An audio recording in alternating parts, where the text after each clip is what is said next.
So, Bitcoin ETF barusan disetujui dan kita mau membahas imbasnya apa untuk pasar Bitcoin dan cryptocurrency pada umumnya, tapi juga sekaligus mau konfirmasi karena topik ini sebenarnya sudah kita cover, sudah prediksi dan sudah terjadi apa yang kita prediksi dari zaman yang lama, udah 5 bulan yang lalu, 6 bulan yang lalu. Ini video yang kita posting 5-6 bulan yang lalu. Ini aku play dulu videonya. Dalam contohnya Amerika ini, BlackRock sekarang sudah ibaratnya itu di saat yang sama mereka membuka instrumen ETF dan produk-produk yang cocok buat investment dan perusahaan investment, institusi keuangan. Di saat yang sama, kok bisa ya SEC itu tahu-tahu boom langsung hajar ke Binance dan Coinbase. So ibaratnya mereka main di izin dan main di hukum. Kalau kita bisa membuat saingan kita gak bisa operasi karena hukum melanggar mereka gak pegang izin perbankan yang resmi, mereka gak ada izin yang sah untuk operasi di Amerika, maka jadi monopoli tersendiri, jadi barrier of entry kalau bahasa Inggrisnya.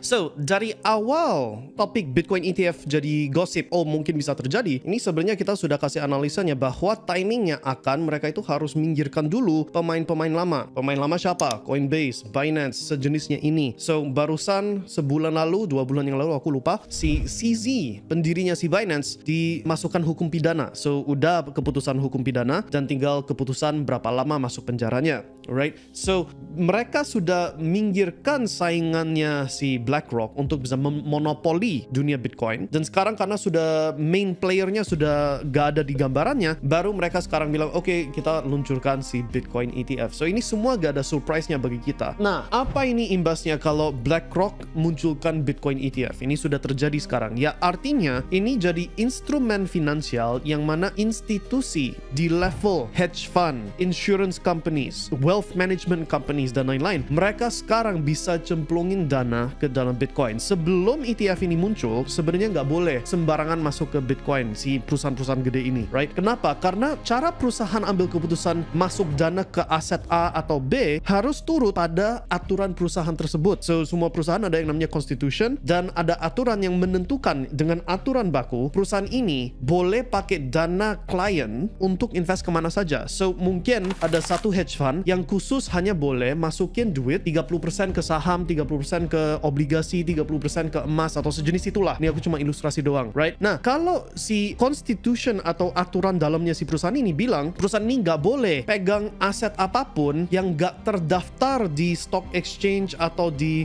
listing secara publik atau sejenis itu, nggak boleh diutik. Dan itu kenapa selama ini hedge fund, insurance companies dan lain-lain nggak ada satupun yang beli Bitcoin dengan jumlah besar. Oke? Sekarang dengan ada Bitcoin ETF, semua perusahaan itu sudah ada lampu hijau, boleh masuk. Yang artinya dana 401k atau dana pensiunnya si negara sekarang bisa dipakai untuk masuk ke Bitcoin. Dana asuransi yang kumpul duit dari polis-polis yang mereka jual sekarang bisa masukin dana premi itu ke dalam asuransi. Hedge fund dan lain-lain semuanya bisa masuk ke Bitcoin. So, artinya sekarang ada akses triliunan kalau bukan puluhan triliun dolar untuk bisa masuk ke Bitcoin. So, artinya Bitcoin cuma bisa naik. Tapi ini sesuatu hal yang sebenarnya sudah kita prediksi jauh-jauh hari. Desember 2022, November 2022 kita bilang beli di 15.500. Kita sudah tahu itu titik paling bawahnya Bitcoin, makanya kita serok pasti paling bawah, right? So again, ini bukan berita baru. Itu kenapa di VIP Telegramnya Mindstack kita sudah ada satu member yang tanya gimana dengan beritanya Bitcoin ETF, dan jawaban kita di grup itu, ini grup privat ya, kita bilang kita itu gak pernah pakai berita untuk menentukan keputusan kita, right? So we never use news untuk bisa decide decisions making kita. Irrelevant, gak ada pentingnya. Kenapa? Karena berita bahasa Inggrisnya news. News itu bukan news. News artinya kan new, baru, right? Masalahnya news itu bukan baru. Topik ini sudah kita bahas 5-6 bulan yang lalu, itu udah termasuk berita lama, olds. So lebih tepatnya itu olds, bukan news. Olds itu tua, right? So ini sesuatu hal yang harusnya nggak pengaruhi keputusan Anda untuk bisa beli Bitcoin atau nggak beli Bitcoin, karena berita jarang banget ada impact kepada actual price movement. Kalau mau tahu buktinya, tinggal lihat ke harganya Bitcoin sekarang. Berita itu muncul sekitar 4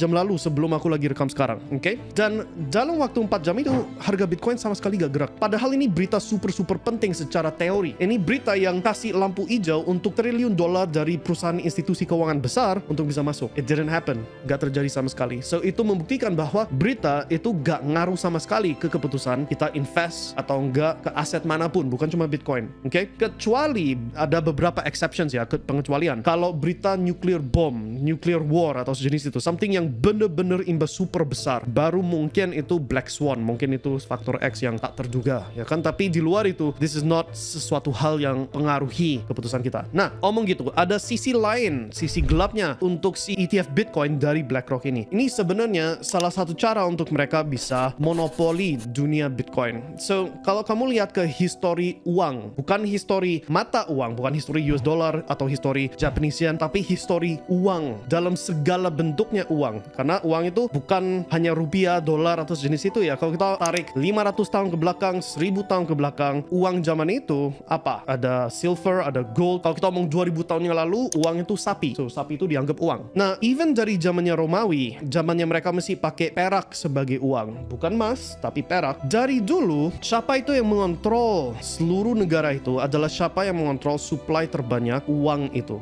Oke, so zamannya Romawi pakai perak, siapa itu yang kolamin sebanyak-banyaknya perak, dialah yang jadi yang namanya market maker. Dia yang bisa menentukan nilai perak relatif ke semua barang berapa besar. Dan dengan BlackRock sekarang masuk ke Bitcoin dengan ETF-nya Bitcoin, ini sebenarnya taktiknya mereka, strateginya mereka untuk bisa jadi market maker, monopoli supply Bitcoin, dan otomatis bisa monopoli dan pengaruhi pergerakan harga Bitcoin. Dan itu kenapa? Dari dulu loh, 1 tahun lalu lah kurang lebih, saya udah bilang Bitcoin akan mengalami upcycle yang luar biasa 2024-2025. Ini kemungkinan besar siklus terakhir. Kalau bukan siklus ini di 2025 puncak, 2029 itu yang terakhir. Hanya 2 kemungkinan itu. Setelah itu kemungkinan besar si BlackRock yang sekarang ini sudah make their move, sudah mulai masuk untuk monopoli dunia kripto ini, Bitcoinnya sendiri pasti tetap decentralized. Oke, gak ada yang bisa mengontrol si sistem keuangan yang namanya Bitcoin. Tapi harganya Bitcoin, apakah hari ini harganya $40.000, $100.000, $1.000.000, berapapun itu, yang bisa kontrol itu, yang pegang mayoritas supply coin, dan kemungkinan besar itu akan jadi sejenisnya BlackRock. Oke, so that's analisa kita secara dalam tentang si Bitcoin ETF news ini. Secara global it means gak ada apapun yang berubah. Kita udah beli di 15.000 bukan berarti oh tambah duit masuk sekarang setelah Bitcoin ETF masuk. No, gak ada ngaruh sama sekali berita ini, right? Kita tetap pegang semua Bitcoin yang sudah kita akumulasikan. Kita sekarang ini lagi timing untuk masuk ke semua koin yang berpotensi naik 50-100 kali lipat sesuai prediksi kami yang sudah kita posting tahun kemarin di bulan Oktober. Oke, so see you guys soon. Aku akan posting follow up tentang prediksi yang tahun kemarin untuk 2024 ini, dan let's make some money untuk bull run cycle ini. Guys, see you later. Subscribe dan sampai jumpa di next topik kita. Sukses selalu.